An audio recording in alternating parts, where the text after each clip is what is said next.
Hey guys, Destiny with Real Broker here, and I'm here today with... Sidney Loiseau, South Shore Appraisals. And we are going to chat appraisals today. Sydney, are you ready for this?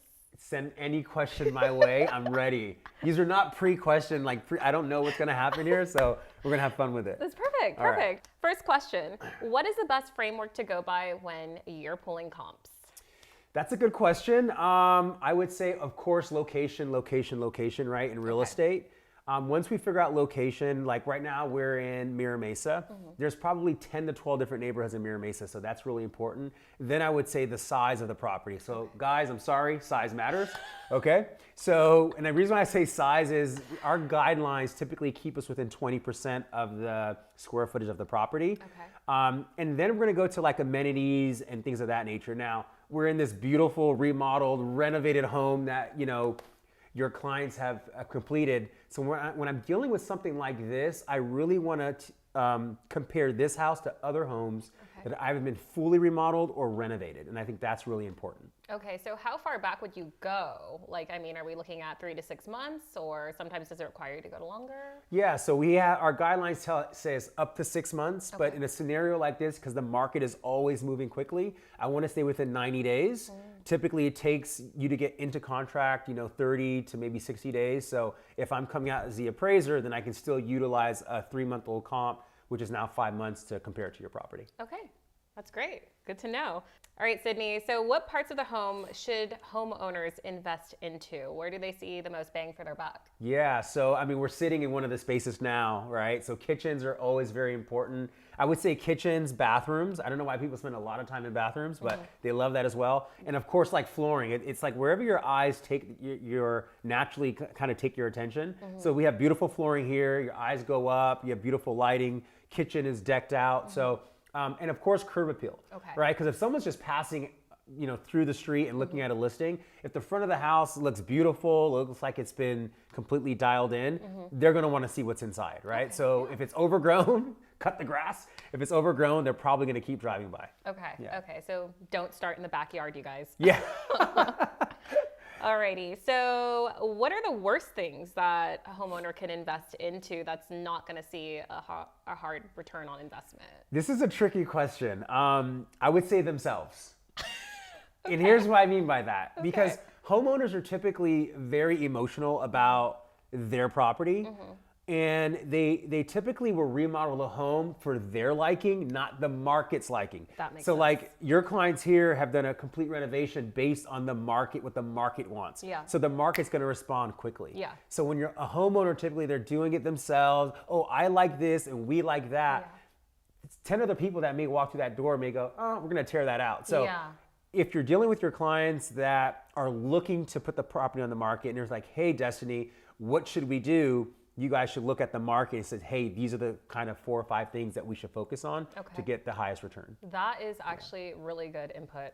All right, so let's talk about solar and appraisals. What are your thoughts on that? Just because you are a homeowner that has solar. I do have solar, and I've had some crazy experiences, but we're kind of bound by lenders, right? So if it's leased solar, zero value, zero. And so, and of course you were telling me in a transaction when it's leased, it's much harder to get it transferred. It creates a lot of havoc, It's miserable. It is. Miserable, yeah. I 100% agree. So if it's leased, zero value right off the bat. If it's owned solar, typically what we do, we take a cluster of homes. Let's say we have 5 homes. They're all 1,500 square feet with solar. We have another 5 without solar. In a perfect world, if there was a $25,000 difference between those homes, we would attribute 25 grand to solar. Whether it costs you 30 grand to put in or 15 grand to put in. So we always base it on how the market will respond to that amenity. Got it. Yeah. That's really good insight. And it's the same goes with like a swimming pool or a view or anything else that people have.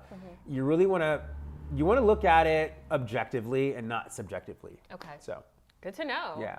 Permitted versus unpermitted, because to certain buyers... Is this being recorded? Because certain buyers get very, very emotional about it. And I just kind of wanted to get your insight. Tell me more. What do you mean by emotional about that? As in, if it's not permitted, we are not writing an offer. So it's just interesting that there's some people that don't care about it at all. Yeah. And just kind of wanted to hear it from an appraiser standpoint. Well, this could be a really drawn out answer, but on the other side, people will unpermit a space, but still want full value for that space, right? And so it goes both hand in hand. Again, there's no set value for unpermitted or permitted, for a non-permitted structure or place. We like to compare it. We call it paired sales and L's. So there's 3 things that need to happen in any appraisal. There's conformity, marketability, and acceptability. So was it placed on the MLS? Yes, it was marketed. Did it sell? Yes, it was acceptable. Were there other comparables that I can compare that feature to that makes it conform to whatever it is? So all those 3 things have to take place in a permitted or a non-permitted space in any home. Okay. Yeah. Wow, Sidney, you're just so full of knowledge. Oh my gosh. What's something the general public should know about appraisals? You must hire me. What should the general public know? Because I feel like there's an unfair view of appraisers. Because everyone emotionally has a tie to their home and they always think it's worth the world.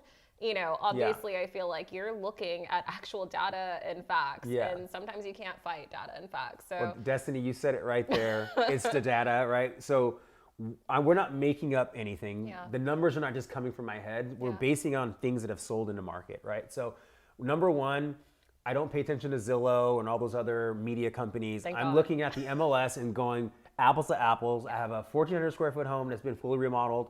What are other 1,400 square foot homes selling for? I'm not looking at a 2,300 square foot home or a 900 square foot home. So when it comes to homeowners, think very objectively, hire a professional so you can take yourself out of it and let them do their job. Perfect. Well, thank you so much, Sidney, for your time. That was incredibly insightful. And You're welcome for my time. If you need an appraiser, this is your guy. Ciao.